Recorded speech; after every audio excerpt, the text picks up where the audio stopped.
Assalamu alaikum wa rahmatullahi wa barakatuh. Mbanirizaako ku Extra Digest mugoba nsonga.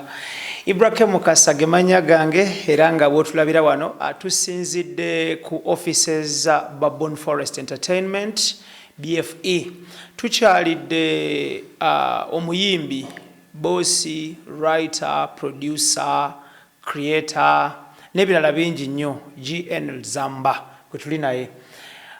Nkwanirizaako muganda wange nsanyusa nanyo nange okubeera waneeno. Amina. Once again nga Mukama atuwadde chance ne tumeetinga omulundi oguddako. Amina. Yes sir. Agwe tuli nayo of course amanyikiddwa mu ggwanga Uganda, emitala w'amayanja, radios, TVs, print, everywhere amanyikiddwa olwa good works ze. Tusazeewo tumunoonyeko of course okuva lwe yatandika offices zino wano mu Kampala mu ggwanga Uganda tubadde tutumukyalirangako naye tukyazizza ne tusalawo tunyumye ku mboozi era nga tusazeewo nti emboozi yaffe eno tugiteeke ku lutambi abaliddawo muligisanga ne mugamba nti abasajja bwe basinkana banyumyamu era emboozi yaabwe bweti bwe yali etambula. Zamba nsaba obuze ku bannayuganda abawangalira mu Uganda, Bannayuganda abawangalira mu diaspora n'olulimi Oluganda gye lutuuka yonna world over. Ekyo kiri very very important era weebale nnyo okumpa omukisa guno. Bannayuganda muli mutya abatuwagira gyonna gye muli abali mu diaspora mbaagala nnyo era neesunza okubakuba shows eziddirira awo tuddemu tunyumyemu nga nange bwenyumya n'omwami ono kati buli bwetwesanga betwenyumiza ku mboozi waliwo bingi nnyo byetwezimbako n'ebimu byetuyiga ku balala ne bye batuwabulamu. So omukisa guno eno ngwebaliza Katonda agutuwadde nti tuwuliziganya ku mutimbagano essaawa zino eno.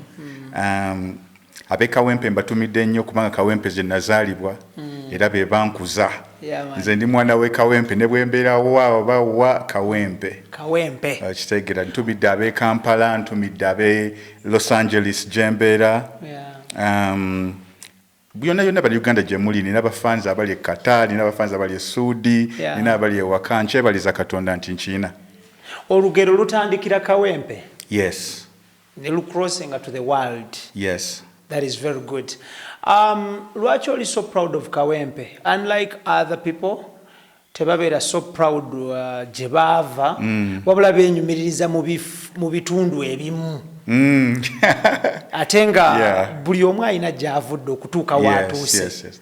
You need to know where you're from in order to know where you're going. Kiri very very important nti bw'omanya gy'ova omanya wa gy'okola ki gy'ogenda. Era ne mu luyimba lwange koyi olwatandikira ddala nagamba nti nomanyi gye nva ate era mmanyiwa gye ŋŋenda. Kati ffe ng'Abafirika naffe tuteekwa okumanya ate wa gye tuva ne wa gye tugenda. Obuzibu bwe tulina ng'Abafirika nti buli atuleetera eddiini, buli atuleetera tekinologi, buli atuleetera fashion, twerabira ebyaffe byonna ne tugenda n'oli kyabeera aleese. So naffe kennyini even spiritually tuteekwa okumanya gye tuva tuge tumanye wa gye tugenda. So mu bulamu bw'omuntu ze nenyumiriza nnyo mu Kawempe gye nakulira tewaliwo ssente. Naye nakulira mu kifo ekyandaga omukwano ne laavu ne kinsomesa. Bwe twakolanga eddalu ne baloopa ewa maama kitegeera. Kawempe yansomesa n'enkuza n'endiisa n'emikwano mingi nnyo gye nnina okufa mu Kawempe ne ba business partners abamwera mugamba mwani gujjukira gundero ekazo ne munyumya emboozi. So Kawempe nje nyumirizaamu nnyo.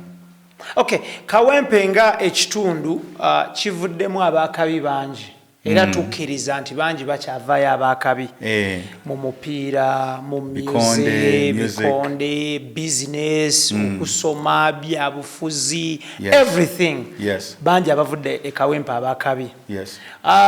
Zamba, to you, gwe nga omuntu, oyinawo initiative nga y'abanna Kawempe strictly? I don't really have an initiative. Naye kibaddeko mu plans tukyakitegeka tetunnaba kukikola. Naye nga center ya Babon Forest twagala soke tugitwale e Kawempe gyatandikira.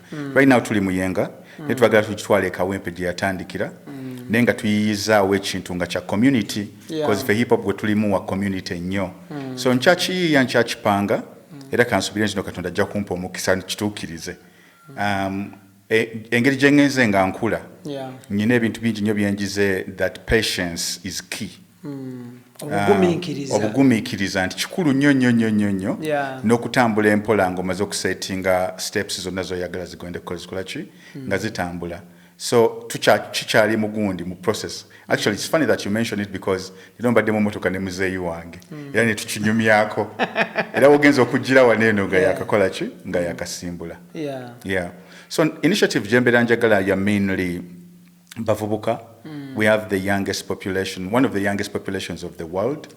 Njirabanga as asset ne population ewe tubanga tugikoledde gitwala maaso mu bukadde bwaffe ate be bagenda tusumbuwa okitegeera so tuteekwa okuba wa skills tuteekwa okuba wa opportunity n'amagezi omuntu ne b'otamuwa ssente ne kasita omuwa amagezi agamujja from point A to point B. Tuli ku extra digest mugoba nsonga tuli ne GNL ZAMBA CEO founder ate director wa Baboon Forest Entertainment tusinzidde muyenga wano we tubakyalidde ku offices zaabwe era nga embuzi wegenda okubanga egwira amakerenda olunaku olwaleero aba Sankago Shipping Company basinziira Kampala ne ba shipping from China to Kampala omusubuzi yenna nkugamba nti weekwate aba Sankago Shipping Company buli kimu kibeere nga kitambula malidaadi nga kitambula bulungi nnyo gwe tuli naye status ye of late eri Ali is a legend mu business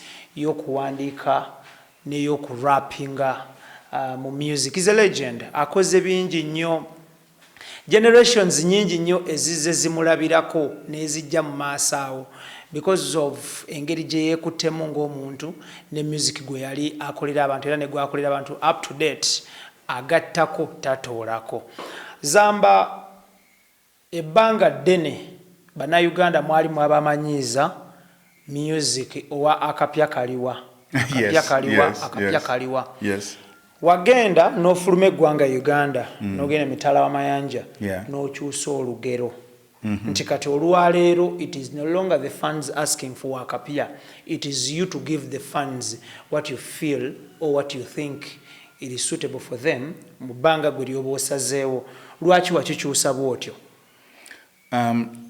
waliwo two ways of doing things osobola okubeera nga gwe bulokera ku makya okola omulimu gwe gwakukola signpost n'okola stop signs stop signs ezo osooka n'osala ebipapula ekipapula ekyo bw'omala okukisala buli lw'obeera oyagala okukola stop sign gw'ofuuyira bufuuyizi oba n'osiiga ku kyo eri sign eyekola ki neevaayo n'ogiteekawo so osobola okukola 1,000 olunaku bw'obeera ng'amaanyi ogekakasa so your formula 1 then there's the second formula where you say let me create masterpieces nti omusajja yasiiga ekifaananyi kya last supper oba ya painting a Sistine Chapel kitwakinga time to create a masterpiece that's going to take a while ng'abantu bagiwuliriza ennyimba zetuwuliriza mu Uganda ezirwawo zabba eri wamalabo bonna tebambuzukanga buzukusi ku makya n'agenda mu studio yamalanga ku performinga luyimba olwo nalabanga abantu balwagala nnyo n'agamba naye omanyi olwo kanduteeke ku alubamu balwagadde n'alyoka alubawa naye ng'ate waneeno abasinga bamala kugenda mu studio n'agamba kigenda kukola n'atabuti without having researched or anything so ntunulidde formula z'abantu nga ba Kendrick Lamar ba Jay-Z nti bo formula yaabwe they give you an album every 3 years or every 2 years bw'abeera ng'akuwadde album ya Kendrick esembeyo yabadde between 5 years talina kyafulumiza n'agenza okukola world tour it's the most selling world tour akubye Drake akubye baani bonna because the art speaks for itself so there's no wrong way of doing it naye ogenda okusanga nga bafaani b'okuba wa quality work there needs to be a time between that and the next project so nze ndaba kibeera kinkolera that way because waliwo n'ebintu ebirala kati bingi byenkwasaganya nti si music yekka so bwe mbeera nga this time nkutte brand ya nsimbi within a quarter mbeera nkola byansimbi byokka. Yeah. Then another quarter nengamba okay kati ndi mu film. This time I'm writing. These 4 months or 3 months kuwandiika project yaffe. Then olukagamba kati njidukanya mirimu gya Baboon Forest.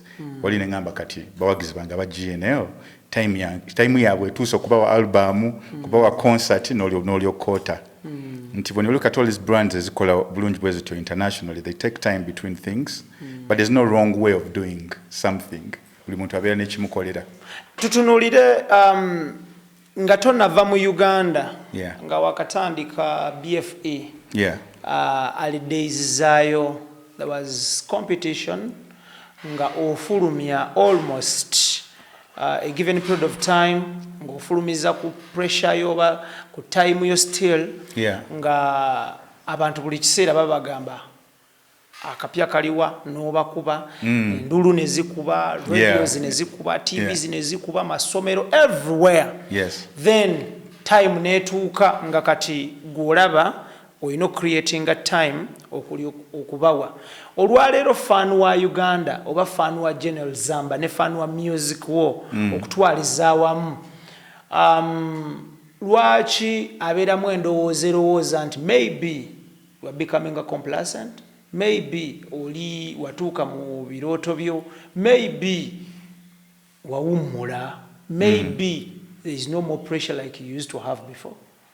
So in the beginning, you have a lot of time.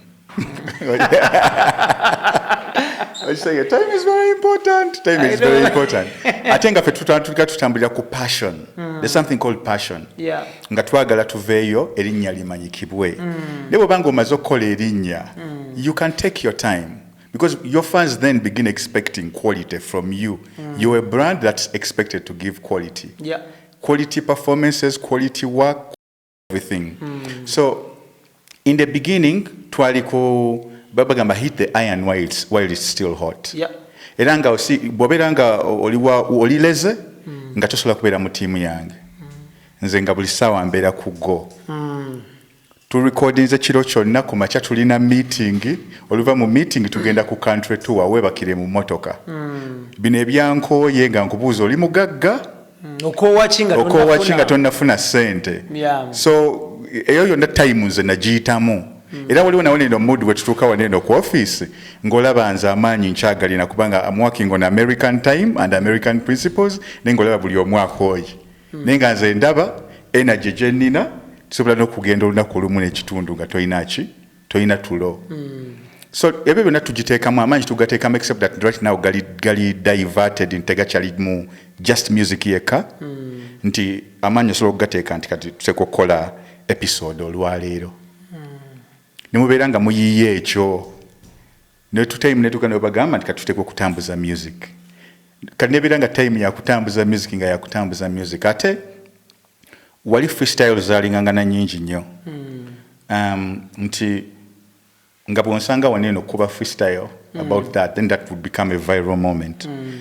Bwe ngenda mu studio nsangayo Moses Radio, nsanzeyo Wizo, nsanzeyo Beno n'agamba naye lwaki tutudde butuuzi waneeno netutakola luyimba. And before you know it, you leave when you've done like 2-3 songs. So that proximity also, there's so many factors. Ne esooka nze gendaba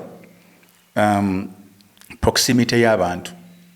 Buli omu agenda okufuna akasente n'abeera ng'ebimusika bingi takyasobola kujja ku studio buli lunaku. Oba studio n'agiteeka ewaka ewuwe. Oba naye n'afuna establishment ye w'akolera. Yeah, I think it's just growth. It's just growth. That musical nsobola okukeera buli ku makya ne nkuteera oluyimba.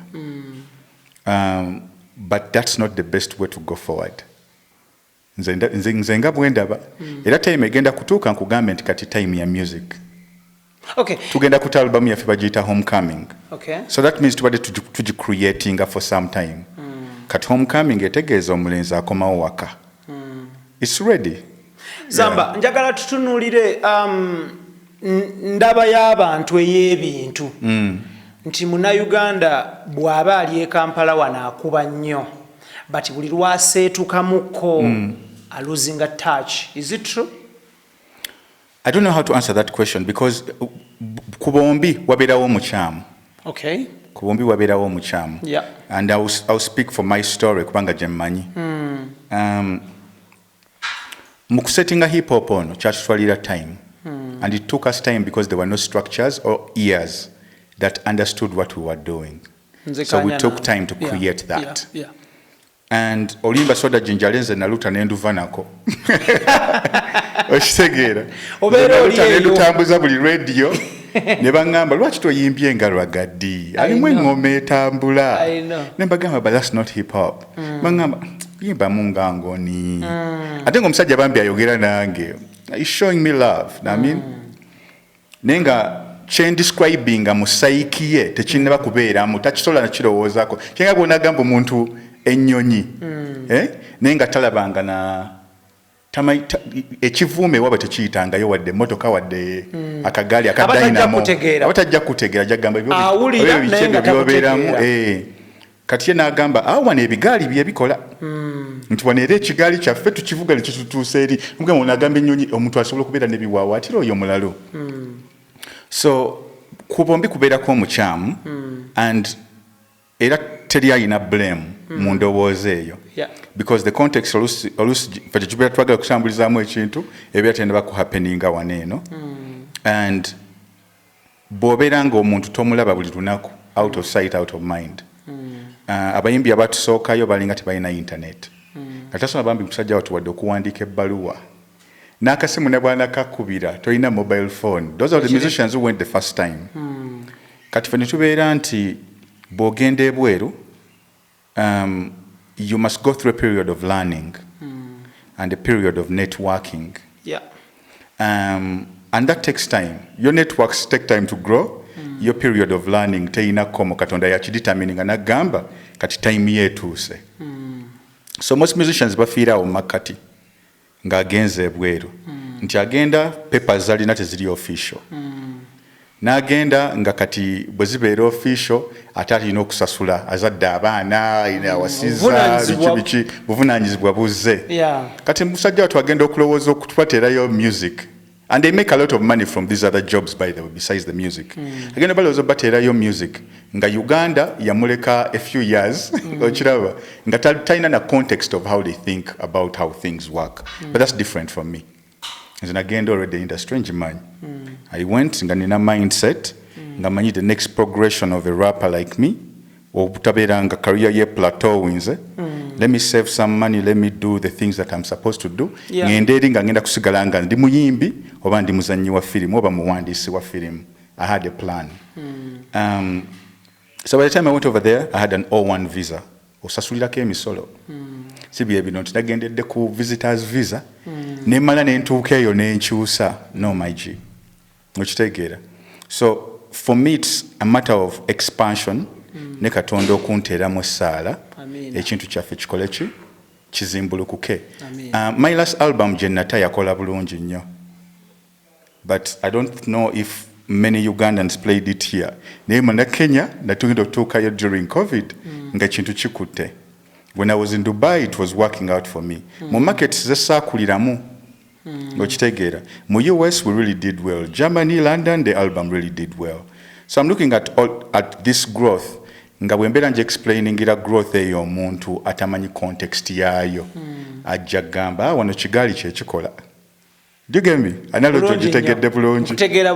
Nti bwemu explainingira nti sente ngenda zijjawo ne nagamba nganze wano eno sikola ki sizifuna bwentyo. But this different ways that gye tukola ki tetuzannyiramu omuzannyo. And by the way, my absence has also made the people love me more. Sure. The people that love me deeper. Because kati bateekiriza time okuwuliriza albums zange zonna ne baziddamu mu hip hop nsobola okukuba line emu naye ngetegeeza ebintu bisatu kwe tujja love yaffe ey'ekintu nti kati over what time ne bagiwuliza ne bagamba oh my god that's what he meant. So nze ntunulira mu inbox yange how many people are asking me for a concert. And it's going to be a dope-ass concert. And going to take a venue nga nene. Ate buli muntu ajje kubanga kati bafanze bange bakuze balina kasente.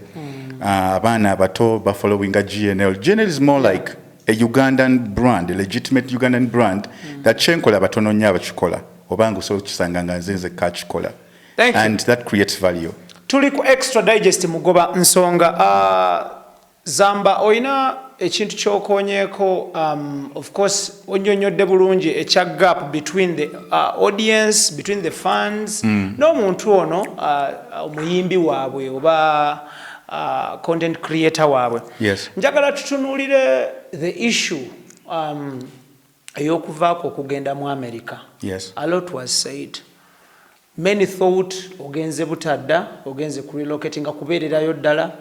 Many thought ogenze kubamu ekyeyo weeks 2 myezi 3 okomewo. Yes.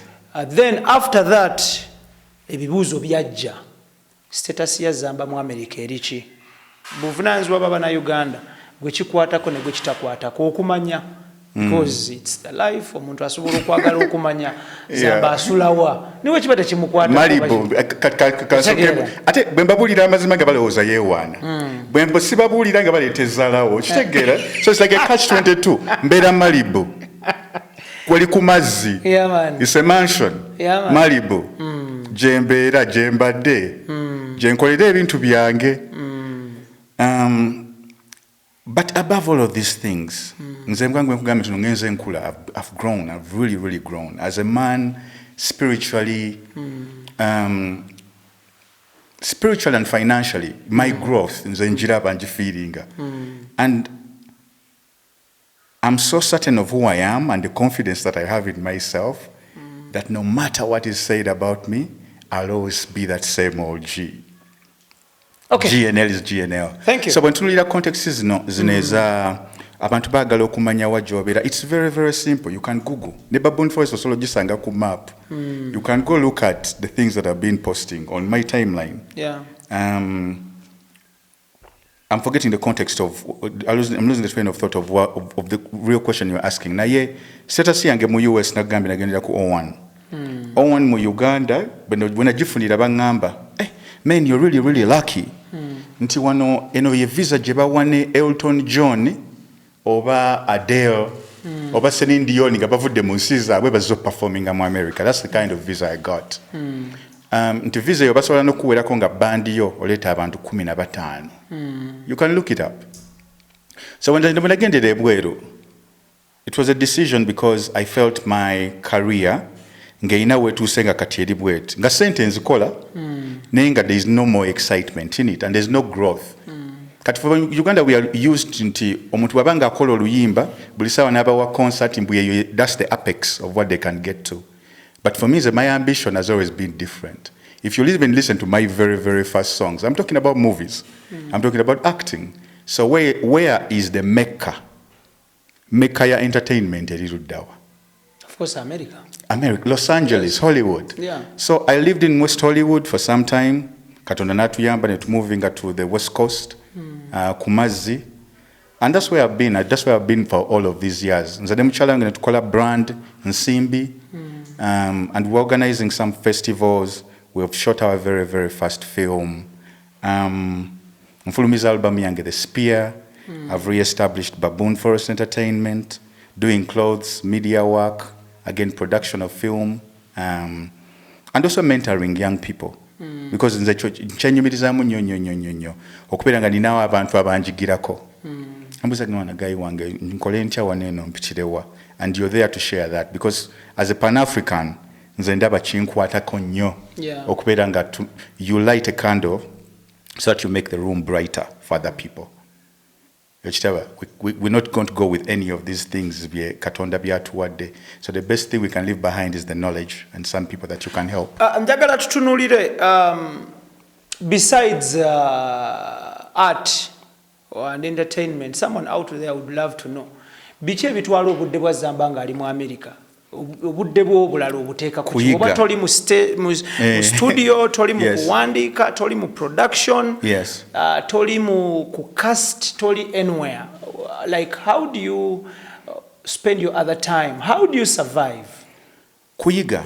There's nothing else I do besides music and entertainment. So if I'm not doing that, I'm either with friends, enjoying my whatever, my vacation, or learning. Funayo abasajja abo batusingira ddala ne weewombeka n'omugamba njigiriza. okitegeera nagamba ndi busy naye bw'obeera ne gundi time bweti nja kubeera ndi free nakuwa obudde bw'essaawa ze nga 2-3 munyumiza amarostinze naye ng'oyiga bingi. Abaami bano aboogerwako baki? Bannayuganda, Abamerika baki? Bonna bannayuganda batono nnyo bembadde nga interacting with them. Ninamu emikwano ng'ebiri gyokka Uganda. Mu Amerika yonna? I think so. Ekigambo nti friend, ekigambo friend ne acquaintance kyawukana. So acquaintance nina bangi naye emikwano nina eki. Bebani abo mikwano gyo? Era basigale nga bali secret.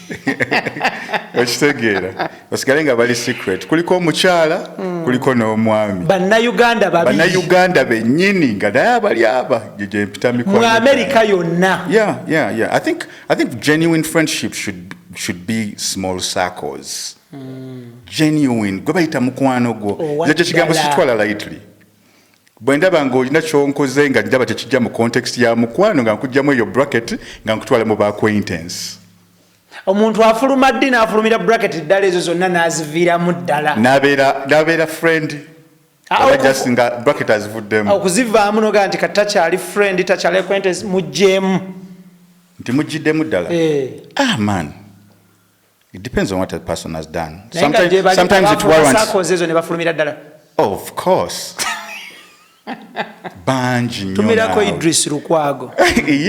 Lwaki omutumidde awo wennyini? Time badde tuseeyo mutumira. Okay. Mutumire. Yeah, here's the thing.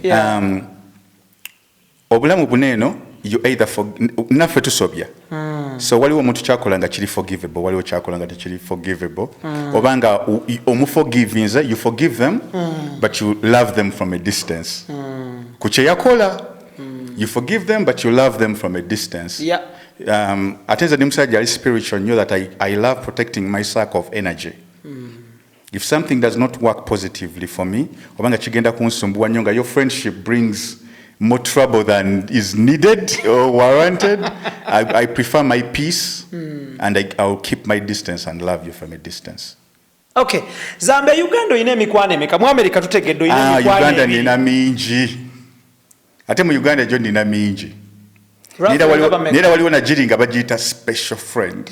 Ngaba meka, roughly? I don't know. Because in Uganda, emikwano jo nina ba hobbies. Okay. Like old boys, like ng'omumanyidde primary school. Okitegeera. Primary school, abalala ne basanga ku university, like some of those friendships like last forever. Then waliwo bali nti no, they are business friends.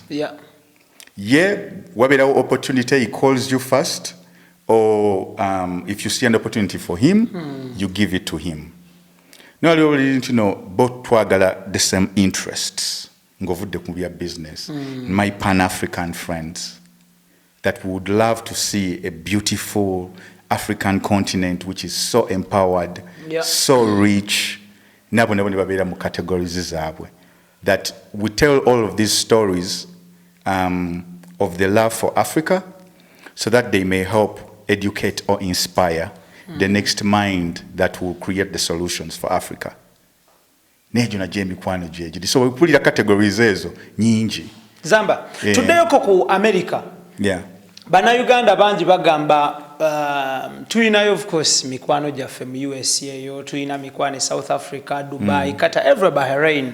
Naye bagamba nti the only way okufuna emirembe n'okweyagalira ku mawanga kwe kuteeka bannayuganda at a distance.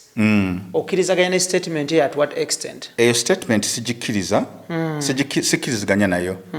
And actually trying to call efforts to make sure that we do better. Because when you keep people at a distance, you do not give yourselves an opportunity to grow. Them benefiting from the unity that you would have had. So you look for love elsewhere. So let me give you an example. The whole African American community, Ojiraba, buying a sente nyingi nyo, they spent billions of money. Ne sente zaabwe tezi benefiting a community yaabwe. Because akoze sneaker bazifulumya. nezigenda nezigula sinika akoze soda naye nazibajjamu naye waliwo communities n'ebintu byonna bye bakozesa few of them really own what they are produced. I mean, a few of them purchase nga kiri produced by them. Waliwo ne film actually ya Killer Mike rapper womu Texas mujagala mugende mugirabe comparing the money from the Jewish community, money from the white community, money from the Latino community, and the money from the black community.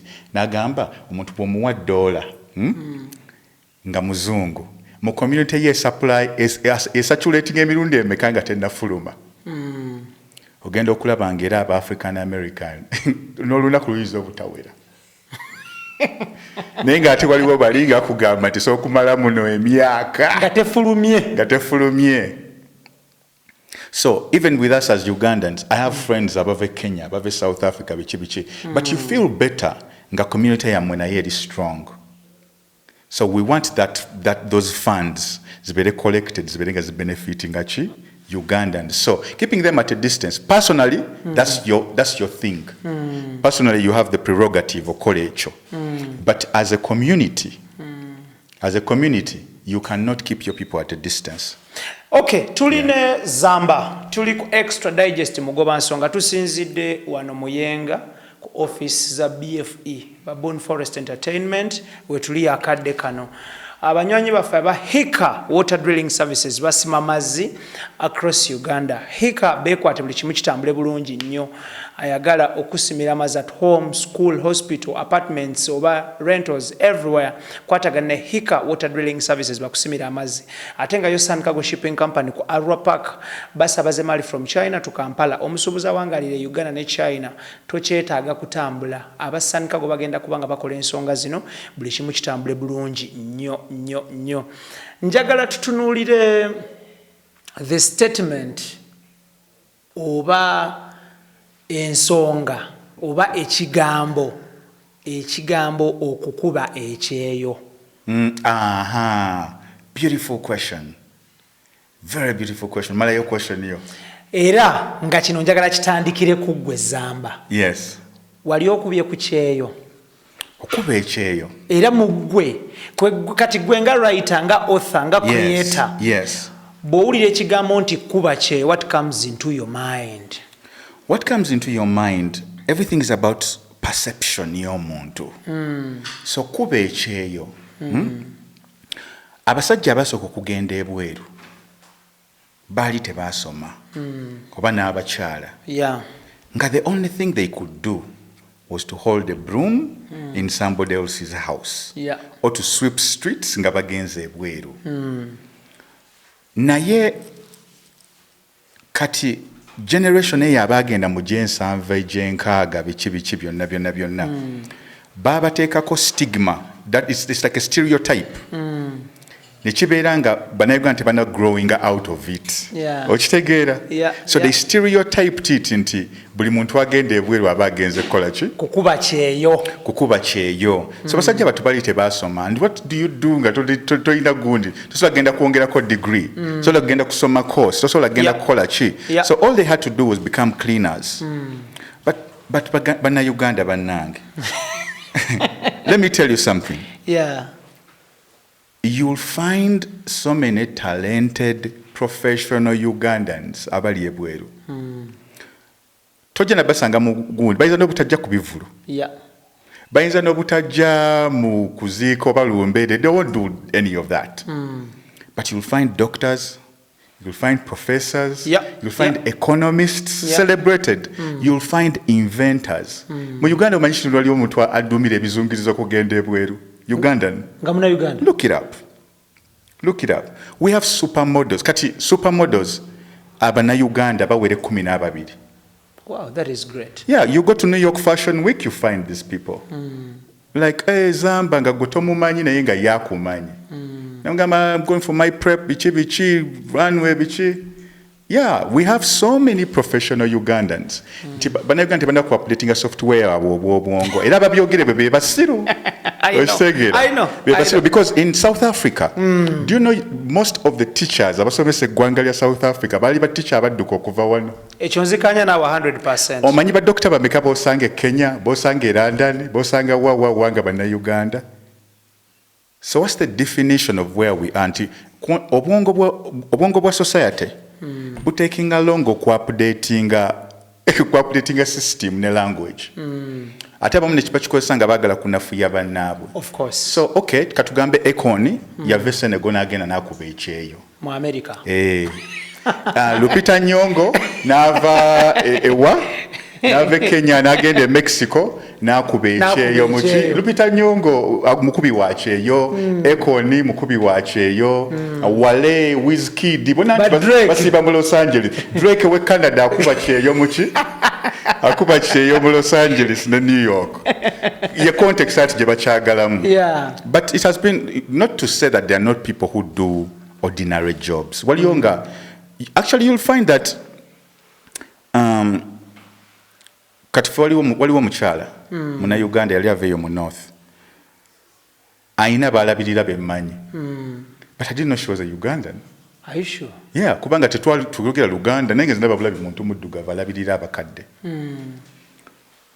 Not to say that those people don't exist, and all of these people are very vital to the survival of even Uganda itself. Nti abantu babeereeyo, you look at, do you know people, Ugandans abali ebweru basenenga billions. Of course. Billions in remittances. Yeah. So why do they try to demean the jobs that actually feed them? Abamu babeera ku masimu gaabwe. Mperezayo. Babeera batta abantu gundi afudde gundi abadde. Nze nina mukwano gwange. Yeah, okay. But you get it. I'm talking about, for me, what's most important, si muntu kyakola. Yeah. But what's most important, fenga abantu tweraba tutya. Newa gye tusobola okukola ki okugenda. Oyinza okugenda sebo nga gwe wasoma simanyi tokuba byeyo tokola biki, but the person who is going to save you when you're going for your networking meeting might be that boy you're despising avuga Uber. Yeah. Okitegeera. Yeah, naye context eyo ekyo ekigambo buli mfulira era omuntu omanya nti katono obwongo bwe tebulowooleza wala ayina brain cells ezo. Biri. Extra digest mugoba nsonga ntumirako Keith Kanabi, my brother. Salute and respect. Nkwagala nnyo.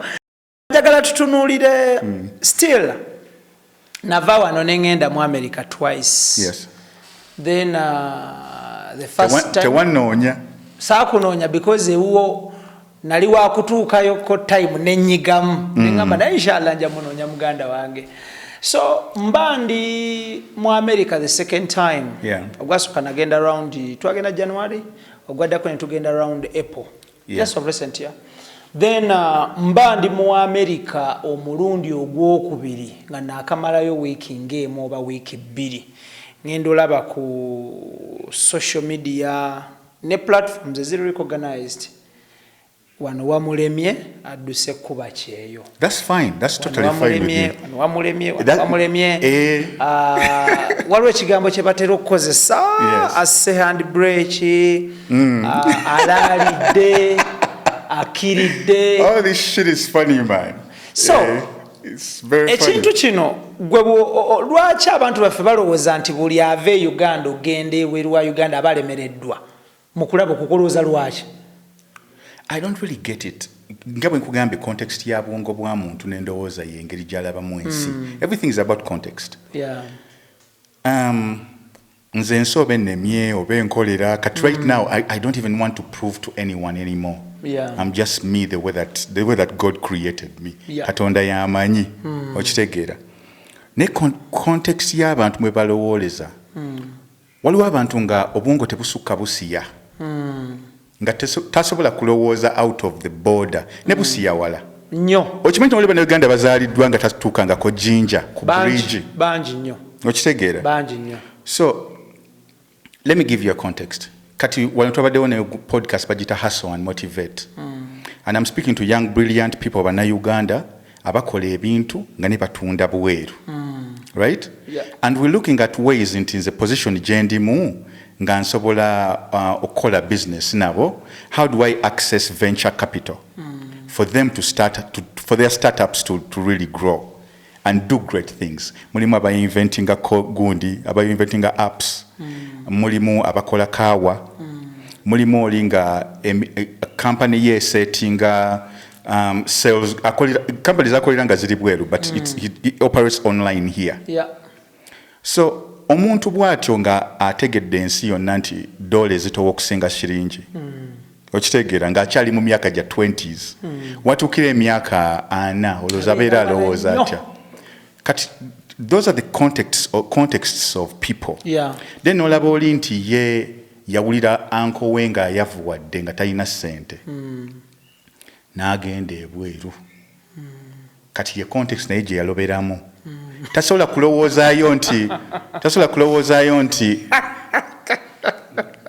No, I'm speaking sikujerega. Actually, when njogera facts olusa abantu babwe tebakola ki tebakitegera, but we need to speak candidly about these things. We need to update obwongo bwaffe.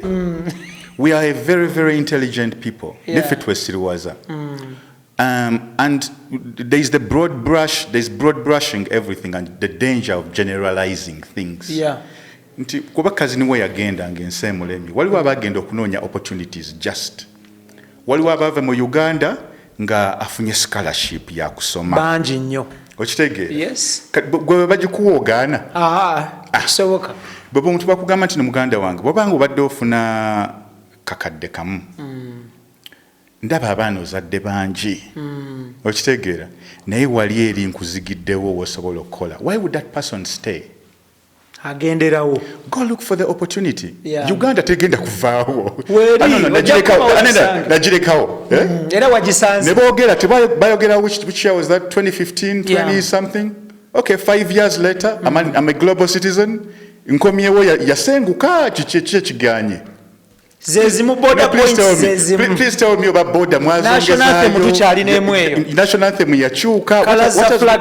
What has really changed, my G? Now, what has changed? Ebyo biremesa baganda baffe abandikoze ne bagenda maaso naye kubanga batya abantu okuboogerera. Baganda bange bobanga ompuliriza tokyanga muntu kwogerera. Ebigambo by'omuntu tekina kisobola kukyusaako. Skin yajja sigala nga efaanana kyekimu. Weeriire emmere baba byogerera ku social media blocking embwa. Nakitegeera. Just create your own circle. Nga gwe ne Katondawo ne family yo. Very good. Ne the other few friends we nagambye. Okitegeera. Nga be bali mu kantu ako ojja kwetaasa bingi nnyo. But that being said, Ugandans are very entrepreneurial. Kasita twakudatinga just obwongo bwaffe n'endowooza y'ebintu ebimu. Ogambye Ekona akuba kyeyo, Lupita Nyonga akuba kyeyo, Wale akuba kyeyo mukwano gwaffe Wale rapper. But I'm telling you, these people who own millions of dollars. Kati gwali mu muzigo, oyogerera otya oli alina billions of dollars? Lwaki oyogerera banno obubi, yet they are on the way to change their lives forever? Zamba. Yeah. Bwe wava wano n'ogenda mu America, a lot was said about you. Yes. And I welcome it. Ku media. Yes. Mu mabaala. Yes. Ku bubalaza. Ebiseera ebyo National Theatre yali booming nnyo Monday. Jam session. I used to love National Theatre. Night ekyaliyo. Yeah, jam session kyaliyo. Places like Majestic Plaza, places like Yamaha, Ivory, obijjukira ate ku Serena bali bagamba ki? Ezo zonna ebifo ebyo byali byaba musicians. Ate ku Serena bali bagamba ki about GNL kubanga nayo nanywerangayo. Of course, everywhere. Nga bantu bagamba. Ate ku Zimosa Court, ku Golden Leaf bali bagamba ki? So, Zamba ebigambo bino byakutuukangako wayisibwanga otya? God gave me a gift. Nakijja na ku taata wange. Taata wange ayagala nnyo okwewa emirembe. I think I got it for my dad. My dad and God, kubanga bonna bebabitiramu, they gave me an ability to ignore nonsense. Yeah. They gave me an ability to ignore things that are silly. So, ekyo nkyebaliza Katonda. That if it's said from point A, point B, point whatever, I'll take that as fuel. If I see it, I'll take that as fuel for my next ambition or my next project. Yeah. Okitegeera omuntu bakasukiranga ettoffaali kwata ettoffaali eryo genda osima omusingi lizimbise genda osima omusingi lizimbi oddeyo wali we bakubidde bonna bakasuke okulekitinga amatoffaali ogo ogende ng'okola ki gende ng'ozimba bino byonna Katonda yabimanyi. So they say words make or break, right? But the most important words are the ones that you tell yourself in a mirror. Thank you. Tuli ku extra digest mugoba nsonga gwe tuli naye I personally ndifanwe because engatta jagatta ebigambo tinebwe bambozi ajigattanga anyumya oluyimba. GNL ZAMBA gwe tuli naye CEO, founder, director wa Baboon Forest Entertainment BFE. Tuli ku extra digest mugoba nsonga. Zamba njagala tutunulire still okera kumacha oba Ibrahim Mukasa oba N1 Keith Kanabi oba Tony Senabuli oba Idris Lukwago whoever nofuna mukyala wo nga omukyala oyo walangi ndala ku siku yiyo okyegera ofuna omukyala oyo nga walangi ndala oli mulangi ndala lwaki tetukkiriza nti omukyala wa langi endala oba omwami wa langi endala nti bano bali mu laavu ebyaddala? Lwaki abaddugavu abalowooza nti owa langi endala awasizza oli oba ono wa langi endala nga Ibrahim ndi mulangi? I like the way he phrases this shit. Like he goes around. He's sharp. Ali sharp nyoyo. Whatever get that context he's good with this shit. So, lwaki tuba tulowooza nti bano tebali mu genuine love? Lwaki abantu baba balowooza nti onomu ali ku receiving end tali mu love? Era lwaki abantu batuuka ne bakiteeka mu mind yaabwe gamba nti oyo bamuwasa? Nze case in point naina mukyala wange mweru omukyala wange siswala kukyogera ali Denmark. Your woman is omukubo tuli basira. Oh my God. Someone said Ibra amuwasa. Just of recent one mbadde mu Schengen awo nengenda okulaba ku family yange, then someone says abamuwasa omukyala mweru omwana nampostingako kawo Schengen oberango solo tambula Norway, Sweden, what Italy region, France, Sweden, Denmark oyita mwawo one visa sobola okuyisa mwawo wonna. So someone said anti yagenze bamuwasa yagenze eri bamuwasa. Chegera lwaki abantu balowooza ekintu bwe kityo nti mukyala wo mweru? Oshegera abantu tebalowooza nti Zamba mukazi wange mweru mukyala wo mweru si nze banange love is blind ze bulijjo siraba ijjo sibira bulijjo muddugavu ngamba mbuna ava agunda ava ggulu. So lwaki abantu babeera balowooza bwe batyo Zamba? Actually before I answer that question bwe babyogera byonna did I die akayimba no ankamanya akashiba hati madoki n'abalala bangi. Did I die? No, you didn't. Yeah, I didn't. And that should be an example to all the young people in the world, that people's opinions have no bearing on your trajectory. That's what I usually even tell my team. You're giving way too much energy to nonsense. Nga energy watekwa kubeera nga agenda mu bintu bya kukola. Ebikuzimba. Like it has no bearing on your trajectory. Let me tell you something. Boyogera ku radio ye sijja kwogera kyalo bajja kunyigira. Tuyiye ye kyalo. Pa ye kyalo kiyiye buyiya. Tugambe Kisumu Kenya. Boyogerera ku Kisumu Kenya. Nga byogeredde ku Kisumu Kenya ka radio ko kakomao. Oshtegera nzali mu New York. Omanyi New York bwewooma muganda wange. Have you ever been in a penthouse in Manhattan on the Upper East Side ng'onywa champagne wa Ace of Spades? Olowooza bwe okyayagala okuwuliriza ka radio k'Ekisumu bye bayogedde? Tosobola. My nigga, have you ever been to Cabo? Have you ever been to Santorini? Nga muli mu makati muli ku yacht, abaana abanyirira bonna bali ku side wali eri oli ne mukyala wo mukitegeera amazzi gundi omusenyu gwa white bapaintinze blue ne gundi blue ne white ngolowoleza ku muntu eyogedde twagamba ekyalo ki Kisumu. So they have no bearing on someone's trajectory. All they can do is talk about you. Yeah. So you'd be a fool to listen. This world is big. And in so many obunene bwayo. Whatever Uganda tujivuge sawa musanvu. Nekati okubuuka mu America from Los Angeles to New York waliwo sawa mukaaga mu nnyonyi. Okuva nano ogende Kenya waliwo 45 minutes oba naawo. Yeah, 45. Nekati bala nti obuuse kuva Los Angeles Hollywood ku Burbank obuuse kugenda New York JFK waliwo sawa mukaaga ate nenkulaga nti nze yensi njitambula kumpi omwaka gwonna nengendako ne mu Mexico era nenkola business nengenda mu Canada nenkola business nengenda Kenya nengenda wa nsi yonna. So I'm thinking in a global context, not the mindset of someone ngobongo buli locked wamu. So whatever somebody is saying, it has no trajectory or bearing on my life as G. Obanga nsimbi. Nkutegeera bulungi. Kati katudde ku question eje wambuuzizza. Okimanyi kino obwongo bw'abantu buli so bent abamu. Nti nakola duo. Munansonyi babanjogedde bwe banani. Nakola duo nze ne mukyala wange, it's cross cultural. She's Jewish, she's American Jewish. Ayimba ebyabwe yali trained mu jazz. Muyimbi, she's like a very good, beautiful singer.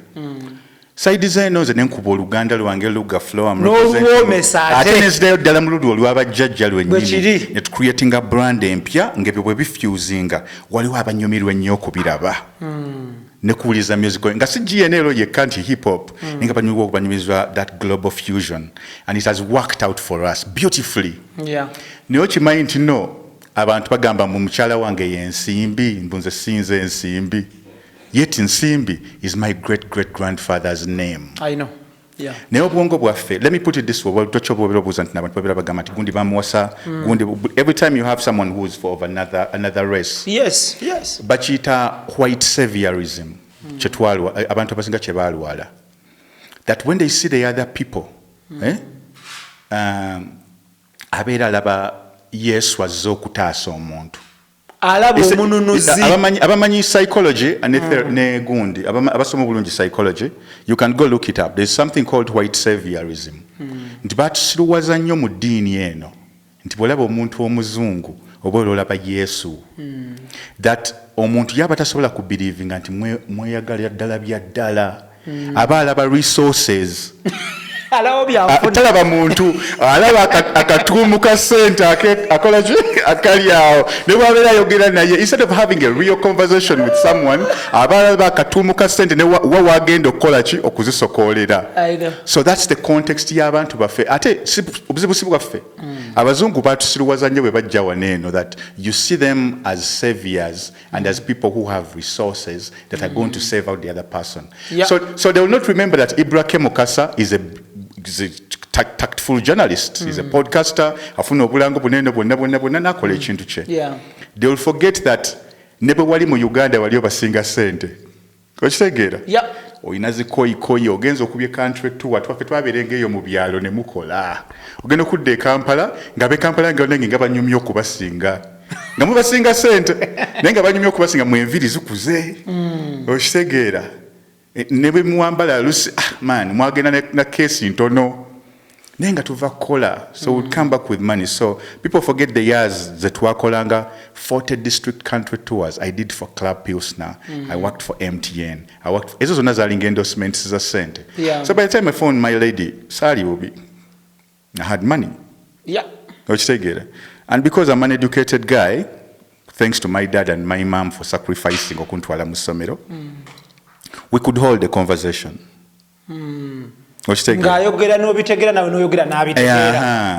hold a conversation. And that conversation was music, entrepreneurship, love. So many people, they cannot even hold a conversation about one subject. So you and your lady could hold a conversation about several things. Some people can't. Of course. But let me go back to the. I've been missing this moment. Yeah, man. So let's go back to the white saviorism. Yeah. The lack, the insecurity abantu gye bafiringa. Yeah. Muri munda. Tebasobola kigamba so bajja kiiseeri. Obasinze music, obasinze style, kwambala mikwano emirungi. N'okutambulira ku speed yensi. Baba bagala kunoonya, where's the chink in his armor? Tugende wa. Wedding bagira beri mu Malibu mu nsozi. Bana banywa champagne. Nokitegeera. Tuli mu Pinot Noir. I mean. So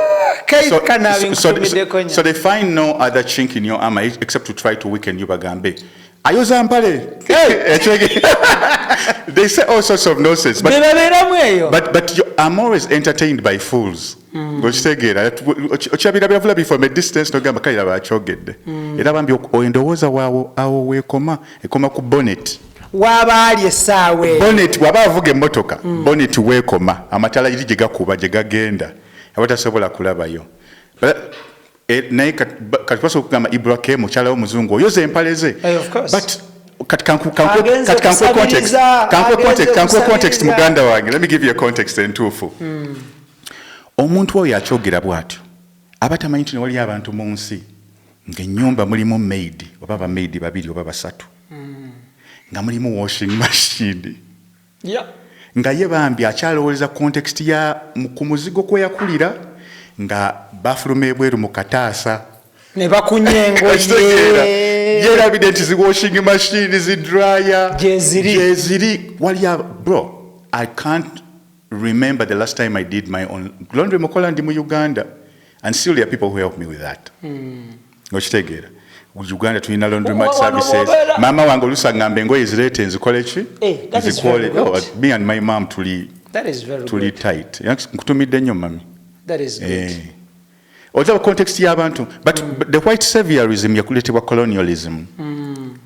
That we as a society batu denying ebintu byetusobola okwekolera yendowooza yensi gye mwe tuli. We are all looking for projects that tusobola okubbako. Okitegeera? Instead of looking for partners but tusobola okukola nabo. Twekulaakulanye. Tukyali mutuwe bannange. Tuli bubi nnyo eno. Okitegeera? Mu kifo ky'okugamba naye bwe mutuwa ssente zino eno. Tugenda bawako 50% mu shares zaffe za company. Notababba n'ogamba bugambi let's really work. Let's put in the work. Kibadde kikyatuzibuwalidde. Okiraba? That white saviorism bagambanga nti coffee ono tumu exportinga mutwalawa mu Britain. Kati mwe babalekera chachu ebikuta ebyo. Low grade coffee ne owakabi ne bamufulumya. Fabunywanga kawa nga okayuzaako ebijani nasigala kungulu kuno. My brother, when the first day I tasted what real coffee tastes like, ndoza ntino sina kawa. It was something different. Kubanza gye nakulira kawempe. Oba kasake twakagulanga ku 10 oba 2. Yeah, kalinga ka white. Ngebyo coffee bweno tebyaliwo. Even the coffee houses here in Uganda mpya. So genda kutunuliranga our hand is always like this. Naye ebyakabi byonna bibeera byabali. Fe engalo zaffe batusasula peanuts bone bakola mochi. Ne bakolamu ebyakabi. So abantu batunulira kasawo tebatunulira muntu wala bawandika ku Facebook nfuniraayo nomugambo olowooza ddole nti genda mu dduuka nguleyo ddole ndoleyo ddole nkuwe olinaawo ndi musajja genda okwane okitegeera extra digest mugoba nsonga kwe tuli Ibrahim gemanya gange wano we tuli ne legend GNL Zamba. Bano bawomesa Oluganda ne batwagazisa Oluganda ne batusanyusiza mu lulimi Oluganda nga bagatta bigambo. Weewaawo ebigambo bino naffe olumu tubeera tubimanyi. Naye mwana wa maama okusengeka ebigambo ebyo ne bivaamu omudigido omuntu n'abeera ng'anyumirwa kuba kuyitibwa. Era ng'omwami ono y'omu ku abo abatono abalina okuyitibwa okwo. okwokugatta ebigambo ebyo ne bibeera nga biwoomerwa amatu gaffe. So twasazeewo tumunoonyeko tunyumyemuko naye mwali mu ggwanga okulaba nga addukanya emirimu gye ng'omuntu wano ne wali. Njagala tutunuulire ekintu ky'ensasula ya music kikyatukubaganya empawa, abantu bakyasika omuguwa, abantu bakola ennyimba zaabwe, naye butya bwe basasulwa mu nnyimba zino wakyabuliddwawo emiwaatwa emituufu oba emiruŋŋamu oba emiwaatwa nga mu butuufu gisengejjeddwa bulungi oba nga bagisengese in a way nti bw'osoma obusawo ogukira mu kubeera musawo, bw'obeera musambi wa mupiira olya ku mupiira. Baana wattu abaawano beemulugunya era nawe wakiyitamu nga tonagenda Bulaaya. Era nkyakiyitamu. Yes, okyasanga nawe okusomozebwa okwo. Yes. Naye tufuna solutions. But first finish the question. So, abantu bangi nnyo baweddemu essuubi, bangi baweddemu amaanyi, bangi balowooza nti n'omulimu gw'okuyimba guno baatwala mu kyamu. Gwe ng'afunyeeko okutambula emitala w'amayanja n'olaba engeri ebintu gye bikola, budde ewaka wano olowooleza ki banno be waleka wano nga batunuulidde music nga source of income nga tebalina walala?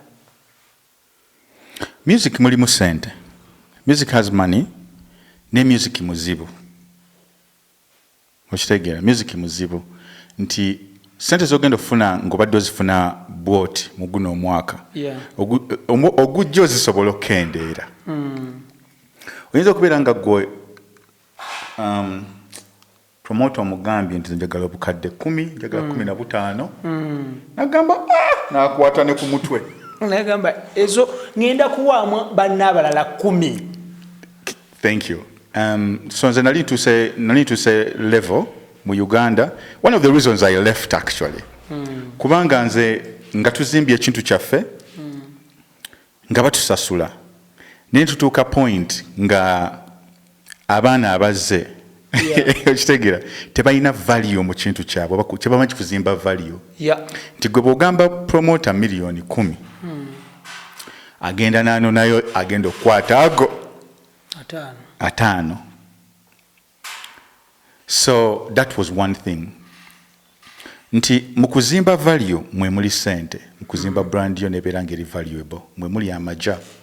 Okusomozebwa kungi globally the people that make money out of music streaming patono.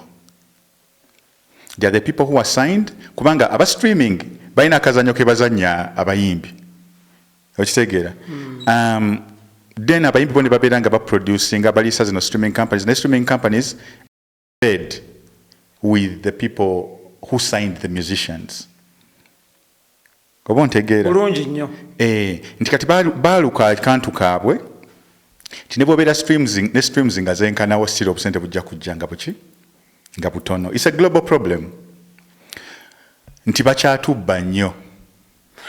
Paka n'abazungu nabo bayina tongamba bazungu ebyo benakuganye kubanga abantu bali mu music si bazungu bokka katuve mu kwagrandizinga abazungu gamba nti ne mu nsi ez'endala because Jay-Z, Neo n'abayimbi awo abalala abangi bonna tubalabale nti no baki bayimbi. Yes. So nina ekintu kye nayiga ku Jay-Z bwe yarakola company bagiyita Tidal. Aina statement yakola nagamba, I don't have 1 billion streams, but I have $1 billion.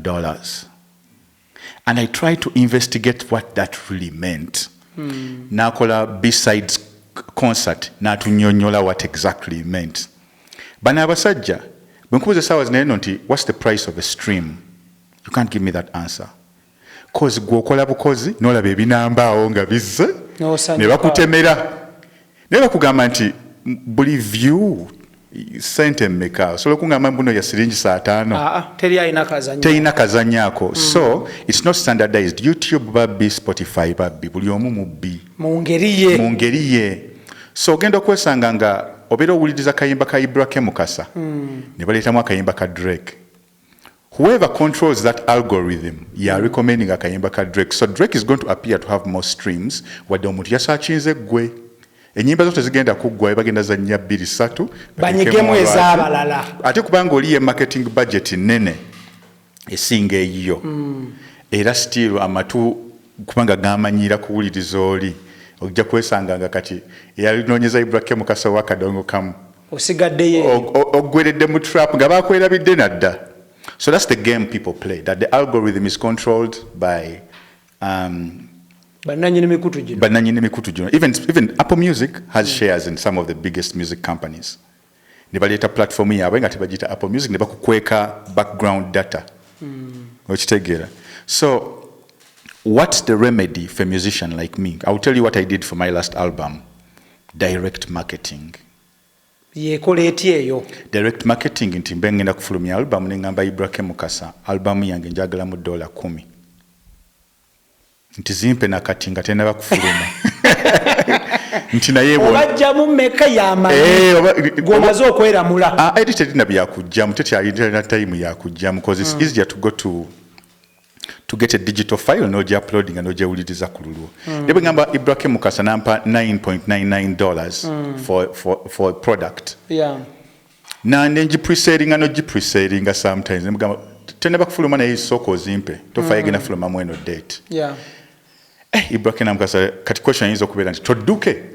Nomugamba genda ku website yange omuziki gwengutundira eno link ku date bwete genda kubeera live. In fact nja kuweereza na buweereza mu email yo jakola ki ojja kufuna product yange. Yeah. So to me that's better than okutunulira namba za Spotify ne YouTube. Ezange entono sina nyingi. Kukuda ku statement here I don't have $1 billion streams, I have $1 billion.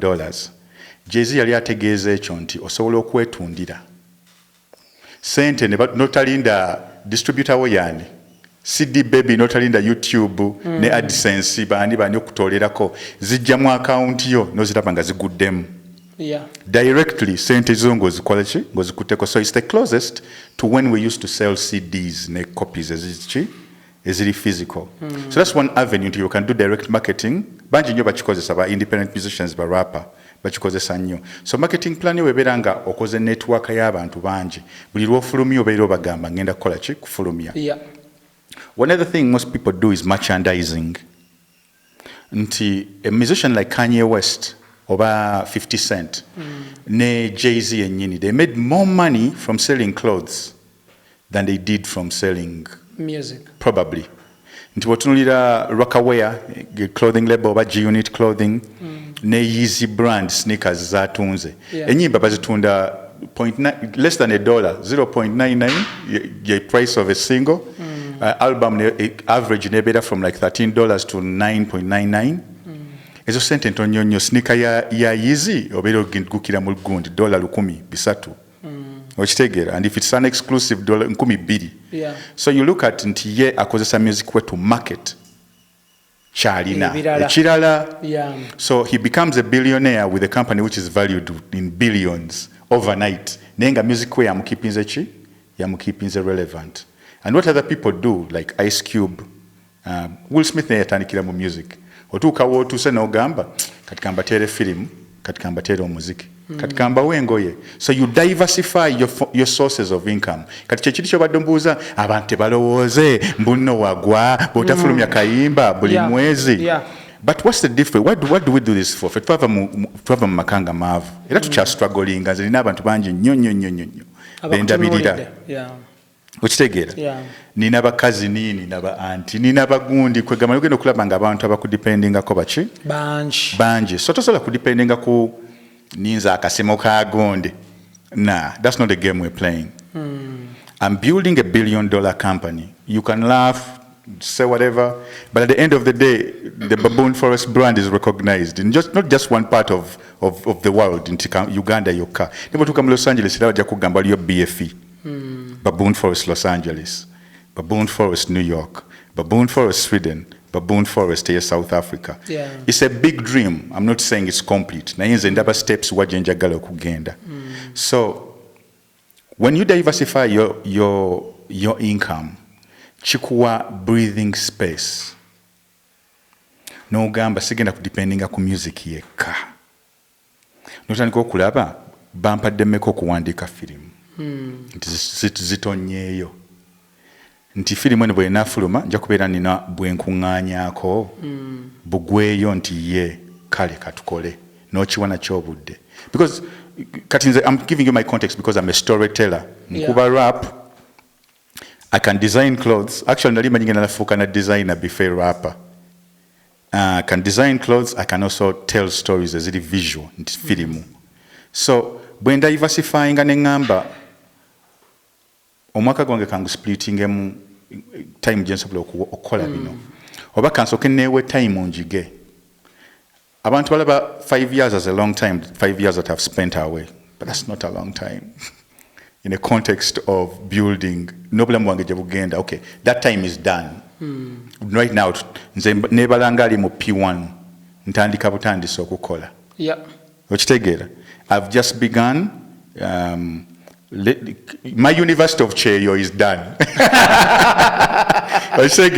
Kati kantobe ndabe ekiroto kireno gye tutwala era nga boze waneeno olaba nkola ne baganda bange bano ba Jonathan nina ono Triza zenatereza waneeno ono naye waali mukyala Valerie waali like team ogiraba nti we are creating value and jobs jobs nti wali sizeze kagenda okukwata maifulokoni okitegeera mpaweroko paka lwendifa okitegeera but right now I can create an album bwembanga njagadde era nenjimbira abafanzi bange era bwe tugenda bategekera naye sookolaba emirimu gye tucreate nze sofa okiraba ate nga neje emirimu company bwegenda ngaekula era njo jja kufuuka emirimu emirala so obulamu mbeera sikyusiza bwange nzekka beera nkyusiza n'obulamu bw'abantu abalala abakwetoolodde yes so for a musician okukoma wano kinnuma nnyo kubanga music mwagala nnyo n'emikwano gyange era njagala nnyo struggle ffenna tuzimanyi n'olwala n'obeera nga tolinaawo kasente tubirabye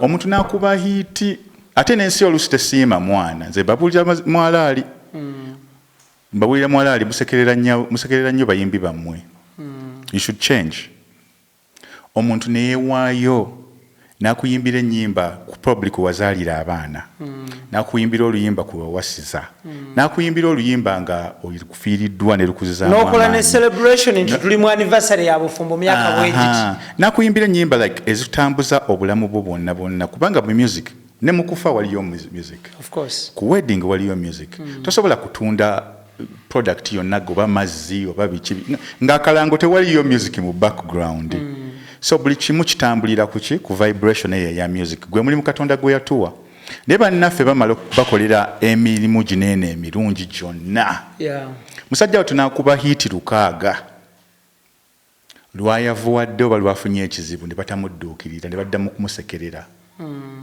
okitegeera people fall into stress because of the things people say on the internet kubanga te mu Uganda temulinaamu ene mental health clinics eziri awo nti even therapy is not really a culture obwongo bwabwe ne bugenda okitegeera yet they would have been rehabilitated there would have been things to help us fena bwe tukoleraganira wandi mu society etugamba abayimbi baffe gundi yatuyimbira akayimba akaddiye let's have some pension let's have a plan for them for insurance ne society yennyini lwaki gwe ennaku y'abalala yeyikuwa essanyu lyo oba gundi kale aweddemu lwaki kuwa essanyu okumugamba nti oweddemu gwofuniramu wa bw'omugamba nti nooweddemu the next time n'omusanga nga mwali okitegeera next time bw'omusanga nga mwali kale naye nga wamugambira wamuleetera emotional distress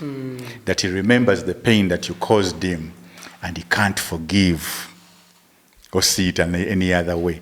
So we as a society must learn to be appreciative of each other. We must learn to support each other and know that at the end of the day, all these people are human. Balumwa, Zamba, bafiirwa, bakola mistakes, bakola bichi. Tutunulire GNL Zamba and the media in Uganda. His greatness, GNL Zamba. Media kutreatinze etya from the word go nga otandika kuviradala ku soda jinjale up to tukusangidde olwaleero today 2023 how has the media treated you relationship ya Zamba ne media eri etya Me and the media, I think, have a good relationship. I have so many friends in the media. But just like any other profession, see them with bad apples. There are good people. In general, I was supported immensely by Kansuke neighbors omukulu Kalungi Kabuye. Vision Group. Yeah. There was a guy called, my God, I'm forgetting his name. Twasomanga nnyo obutabongera ne bia tumunywa ffenna ne mugamba naye manyi tugenda kufuka wakabi mu rap ngamba sooka bakwongere bia wali Segera. Right now he's working for Kampala Sun. I don't know why his name envudde mu Sejengo. Yeah. Sejengo used to be a friend of ours nga tutantinda. There are journalists, Bagaitano Kagwa, Lucky, people in Sanyu FM, people in. I'm really grateful with people about supporting. I can never forget the bond that we've shared. About Wandikanga articles and Nunji. Not only your flaws, not only the art itself. That's what I miss actually. Rafsanjani. Yes. Daily Monitor. Yes. Yeah. Buli art journalist Joli anti katulina muwawa mungi buli art journalist Joli nkwebaza. If you've ever written an article about me, Henry Sali, Darius Bonna. If you've ever written an article about me that was about my art and you portrayed it in a nice way, honest critique yo mubulambu bukufwayo nokola omulimu gwange, you helped me improve where I was wrong bichi. If I've never thanked you personally, kantole mukisa guneno nkwebaza, because you helped me. Mwanzi jamu muzigo gweka wempe esegera so that jinjale na akwata. People like Kazora played my music. By then he was on Jam Agenda. Never DJ bon katiza never DJ but twalira mu media houses because ne time jemba denga ndi away my friend zentunulira semanyo ba throwback aba GNL yafulumiza kapya buli wamu dia hip hop nazanya okitegera.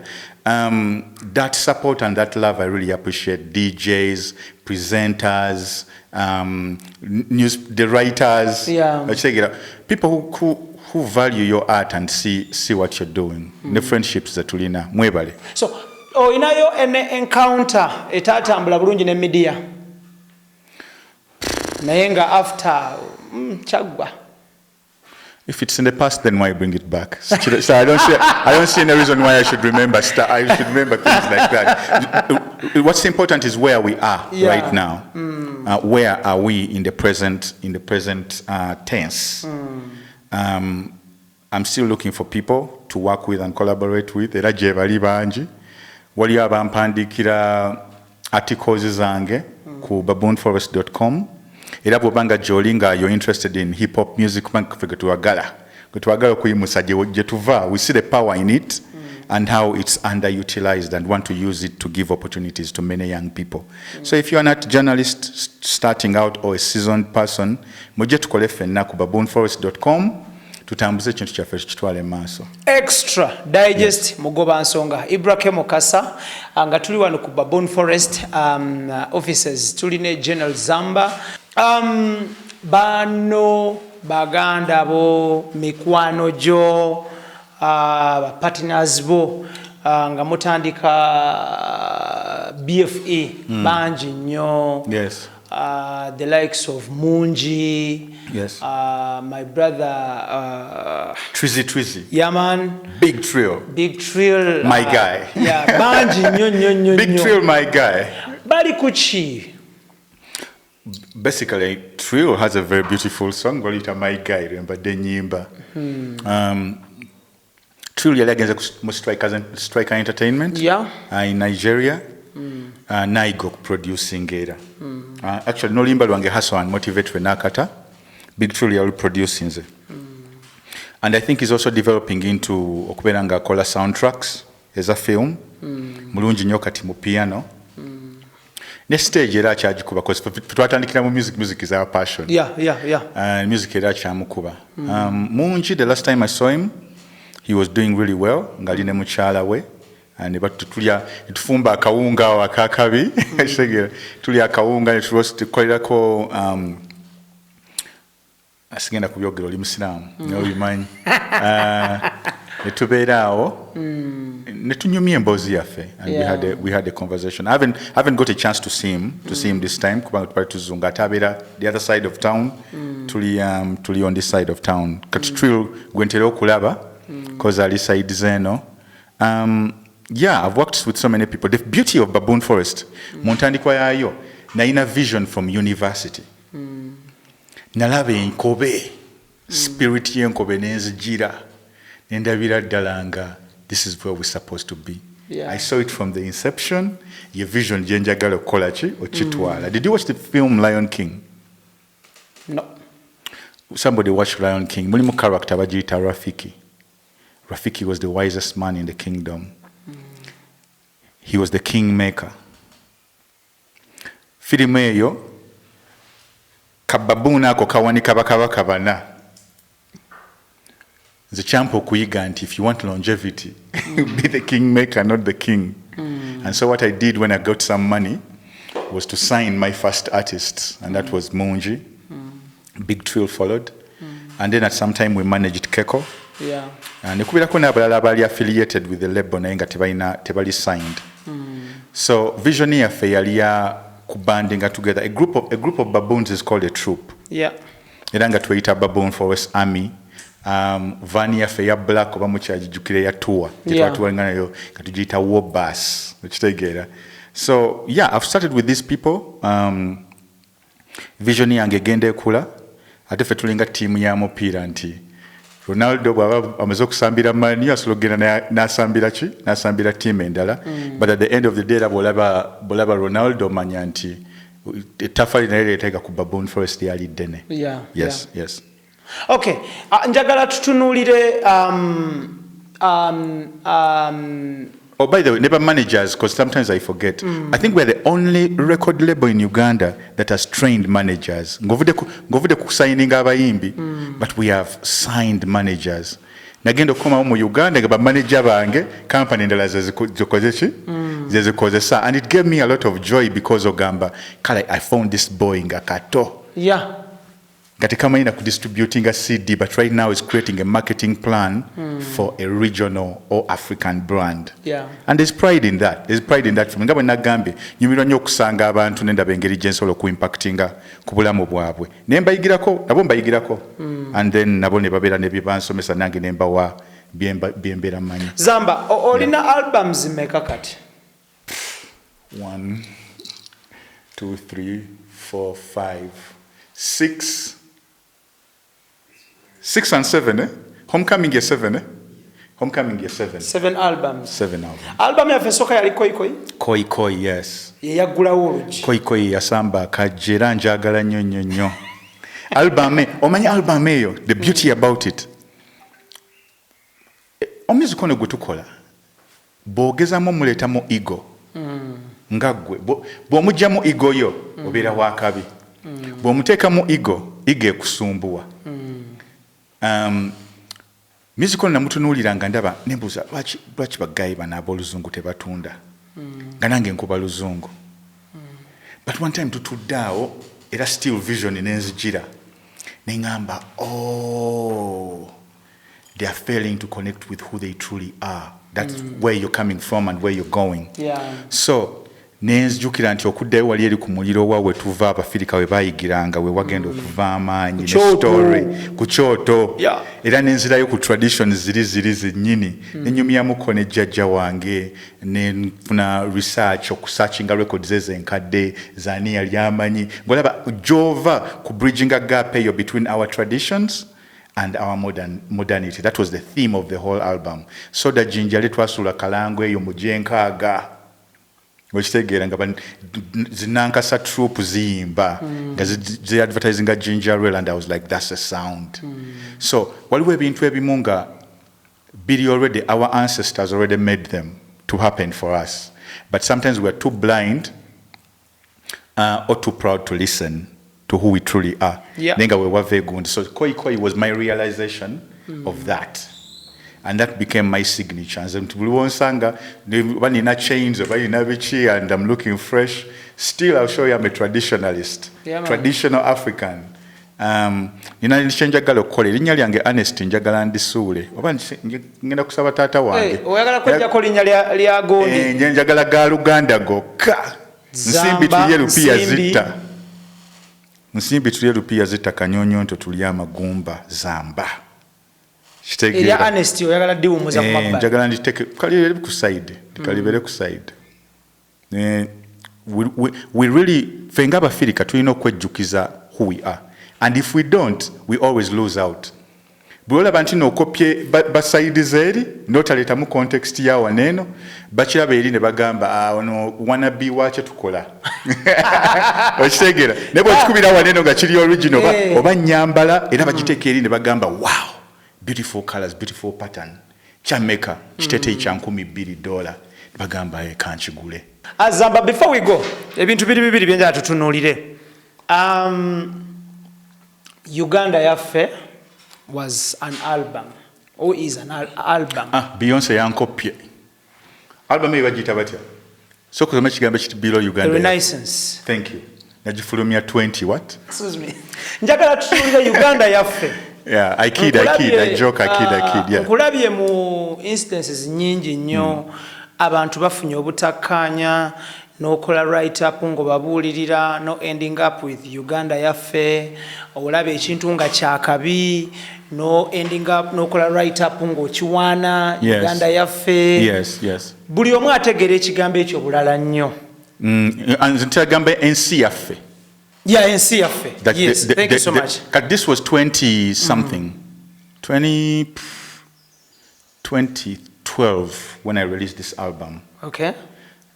But my mind is no longer in 2012. Katintunulira the whole world. Yeah. So ntera kola hashtag NC Yaffe. Thank you so much. Ebwake mukasa nange. Go ahead please. Lwachi? Why? Because we have a perception here about hashtag here NC Yaffe, NC Yaffe. NC Yaffe. It's one of the most empowering statements that I can think of. When a person is empowered, they can do whatever. There's no limit to your greatness when you're empowered.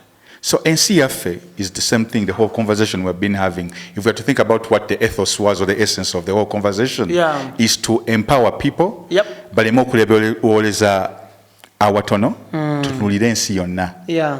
Okitegera opportunities eziri mu nsi yonna kati ze twetaaga okugoba. Yeah. Katonda yatutonda. He put us here to reign over what he created. Reign over, that reign like you're a king. Yeah. We're put here to reign over. R.E. We're put here to reign over what he created and to also dominate. Waliwo poem je ntira okusomera bagayi bange waneno bagamba our deepest fear is not that we are inadequate, but our deepest fear is that we are powerful beyond measure. It is not our darkness but our light that scares us. Nti gwe Ibrahim Mukasa bw'otuuka amaanyi go gonna n'ogakozesa kitiisa n'okutiisa. But it's up to me as a storyteller to inspire you and tell you those stories obeere inspired okukola ky'oteekwa okukola. So NC Yaffe means nti osobola okuva mu Uganda no dominatinga mu Dubai. Osobola okuva mu Uganda no wamba Saudi. No limits. Nebagamba the greatest designer in South Africa nga Ugandan origin. Kubanga nebo mbeera nga muli international, we never forget where we're from. It's up to us to develop where we are and take care of our communities. So I want Ugandans to dominate in sports. I want Ugandans to dominate in fashion. I want Ugandans to dominate in business, in storytelling, films. Njagala buli wamu, bukulima, buli mu kimu ky'okola. Tewenyoma. So statement eyo NC Yaffe eva mu butenyoma. Ate ngamba NC Yaffe meaning it's a collective statement. Nti nze naawe NC Yaffe. Okitegeera. So I want the young boys growing up. Banga ffe twakulanga batugamba walina wotera okukoma. Nga bw'olowooza ebigenda ebweru byonna bakutunulira ebigenda ewala bakulabanga omulalo. Yeah, in ekikyama. But I want the next generation of a Ugandan being born to look at a Daniel Kaluuya, Michael Kiwanuka, to look at a GNL Zamba, to look at Anibrake Mukasa, to look at a whatever. Tetukomye just on kuchalo kutwazalibwa, but everywhere to dominate and also reign over. That's the mission. Yeah. Thank you. Akatalekeka wakoze statement yagoinze viral on social media. Yes. Nibaji discussing ku mainstream media everywhere. Nti of all the Mayanjas, you find Palaso to be the most talented Mayanja. Chabadde kitegeeza ki, kyavudde ku ki, kinyonyole bana Uganda that tufunye chance enyumyamuko nawe on camera. The Mayanjas, Chameleon, Palaso, Weasel, the late AK-47 and others to come. Nteekwa okuwagira mukwano gwange ekivulu kye kya 8th June. 9th June. 9th June, sorry. Yeah, sorry, Cricket Oval, Love Fest, Palaso. Anti fe tubeera awake ku midnight. Kale. Okitegedde muganda wange. TFF party etandikirawo nga 8th. But in that context, I think oyina ennyimba ezikusingira. What's your best song? Nga ggwe. Muzani. Zosinga generally nti kana akayimba nze buli nkawulira. Njagala nnyo ennyimba z'Abannayuganda. In general. Yeah. Kati waliwo gosobola okukigamba nga ez'Abannayuganda tazaagala. Njagala nnyo ez'Abannayuganda in general. Era mu mmotoka nze ennyimba z'abatali Bannayuganda. Ntono. Ku buli 10 ninako nga 1%. Nesinga wampadde kale. The point I'm trying to make. Ugandan music is amazing. We have different tiers of legends. Yeah. Nemu legendary status mulimu tiers. Of course. That statement was made because I was looking at the potential. The potential that the brother has. And yeah, that's why I said that. And there are likes and preferences. Skill level. And I think I'm a bit biased because Palasa amanyi okuba rap. Nti ate ndi wa hip hop. Okitegeera. Ate na producing, ate na wandiika. Yeah, so waliwo nabadde ngamba mbuno waliwo okubeera ne Magic Johnson. Then nobeera ne Jordan.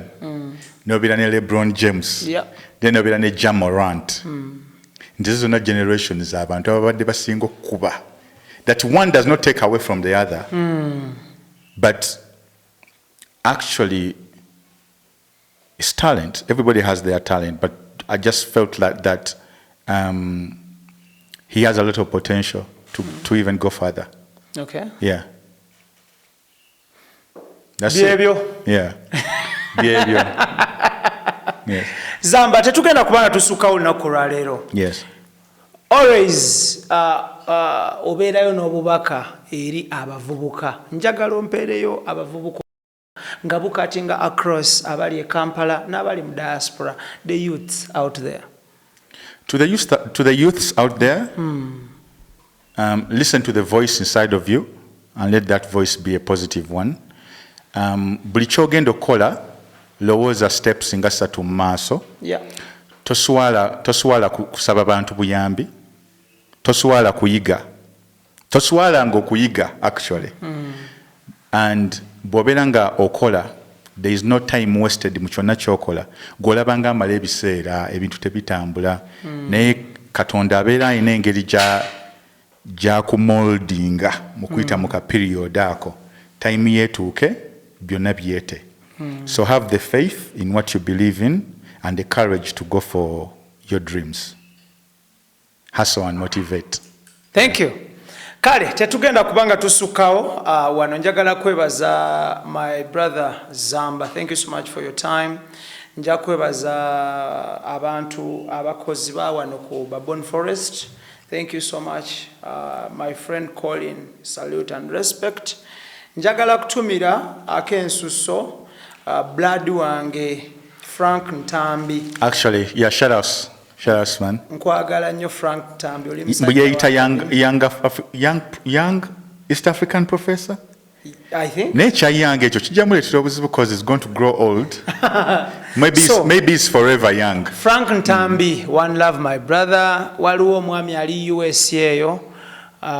Bamuyita mu colors akunoonya nnyo. Jonathan ali USA akwagala nnyo Frank Ntambi because oyina love y'amaanyi nnyo eri hip hop music. Abantu bangi nnyo bankubidde nga banoonya Frank Ntambi. Hip hop ensi yaffe by the way. Bafa balina ebitambula. Yeah, so Frank Ntambi, salute my brother. Oli musajja wa kabi nnyo. Njagala kwebaza ttiimu yange agitambula nayo, of course, Idris, Daniel, Keith, Antone, muli bakabi nnyo. To the sponsors, thank you so much. Nsigadde nze Ibrahim Mukasa, Omukama Katonda abakuume. Abali ebweru nange mbatumidde nnyo. One Love. Ngenda kujjamba labeko. Kale mubeere bulungi, mweraba. Love you all. Assalamu alaikum wa rahmatullahi wa barakatuh.